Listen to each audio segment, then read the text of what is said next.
This is a real case that shocked France. The victims were young girls ranging from 19 to 27 years old. They were attacked in parking lots or apartments. They were tortured before death and then their throats were brutally cut. The murderer left knife wounds in the same place on their bodies. 7 years later, the murderer finally stood in court. But the victim's mother said to her, "Thank you." Why would a mother say such words to a murderer who killed her daughter? Everything started with a phone call. On the night of July 8, 1995, Anna called her daughter in Paris. But a man answered the phone. It must be a wrong number. After a while, Anna called again. It was still the same man. She began to have a foreboding feeling. The man said he was a firefighter. As expected, his daughter was in trouble. Anna was so worried that she drove to Paris. However, she saw a horrific murder scene in her daughter's apartment. The bedroom was covered with blood. Her daughter had been raped before her death. Irina, a psychology student who was just 27 years old, left the world just like that. The person in charge of investigating these cases was the only female detective in the criminal police brigade. She was angry and soon found that the death of 32-year-old interior designer Agnes a year ago was very similar to Irina's case. The murderer would cut the victim's throat and leave a knife wound on the same position on the body. The female detective compared the DNA left at the two crime scenes. As expected, the murderer was the same person. At this critical moment, the female detective received a testimony from a girl named Elizabeth who had also encountered the murderer a month ago. But she escaped by luck. The police found the same DNA from the other two cases on the smoke left at the scene. The murderer was identified as the Yanhuan killer. As long as the DNA was put into the database, the murderer's identity could be confirmed immediately and arrested. But unfortunately, there was no database in Paris at that time. The police could only draw a portrait of the criminal based on the impression in the minds of the survivors. Because the criminal had a buzz cut, all people who might have this hairstyle were checked one by one, including soldiers, foreign legions, firefighters, and policemen. But still nothing was found.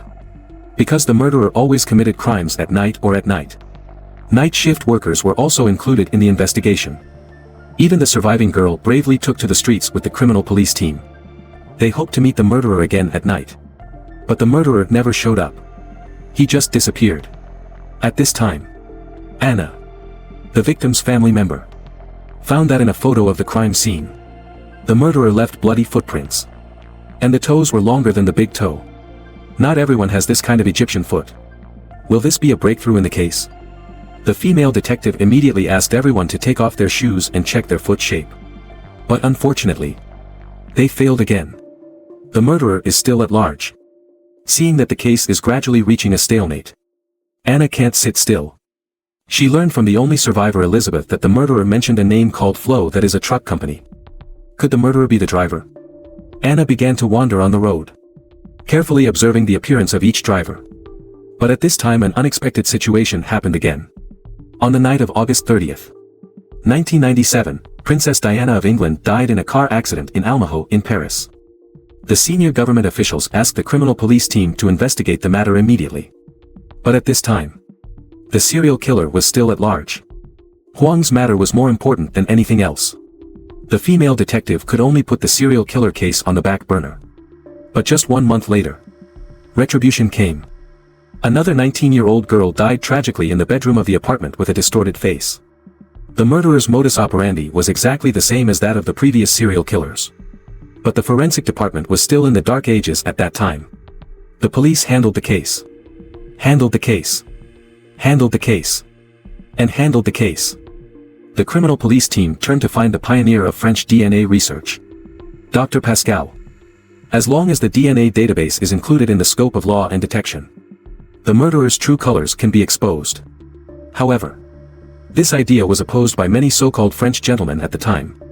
The creation of the DNA database was stalled again. Only 2 months later, the murderer committed a crime again. A 25-year-old secretary was killed at home.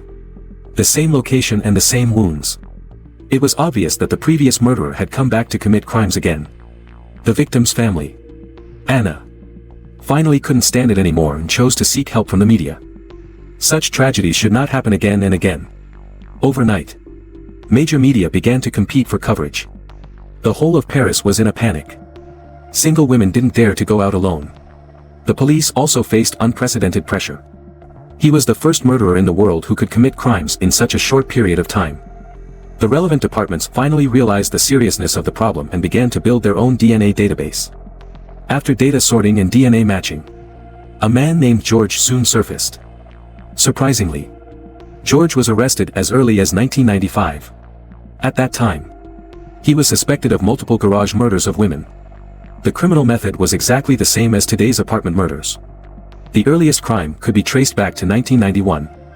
The murderer who killed a 27-year-old marketing assistant and a 22-year-old press secretary was found. The only thing left was to arrest him. But this incident alarmed the media at some point, and the whole case was widely publicized. If George saw the news, he might escape again.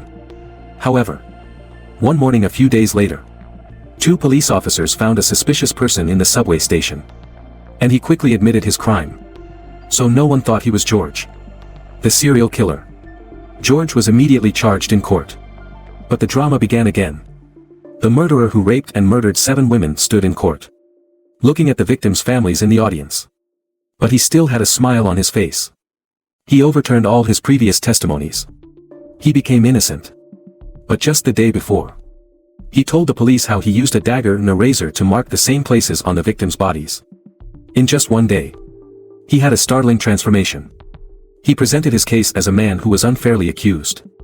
He found evidence at every crime scene, such as his handprints that the police had never found, Egyptian feet that did not match his foot shape at the crime scenes, and sketches of him that the police had been publishing for several months that were very different from his. This behavior angered the victim's family sitting in the courtroom. This was like rubbing salt into the victim's wounds. What was even more infuriating was that he looked at the photos of the crime scene for 5 minutes, and then said calmly, "It wasn't me." What kind of experience could make a person so cold-blooded? An old woman in the court revealed the murderer's unknown childhood. George was a child who was abandoned since childhood. After he was abandoned by his biological parents, he was sent to a national foster care center. He was rejected for adoption again and again. The foster care center had no choice but to send him to a child services center. He was soon arranged in an ordinary farmer's family. This family has 20 children, only 7 of whom are biological children, and the other 13 children are foster children. In this lack of love environment, George's mentality was changing little by little. He began to like attacking other people. After attacking his 2 foster sisters again, the hostess of this family decided to abandon him. This year, George was just 15 years old. He was sent to a group home. As expected, he ran away and became a gangster. Until one day, he met this old woman with glasses. She gave George hope in life again and made him call out, "Mom," for the first time. The old woman was George's spiritual support. But when this mother stood in court and saw George, she only said one sentence.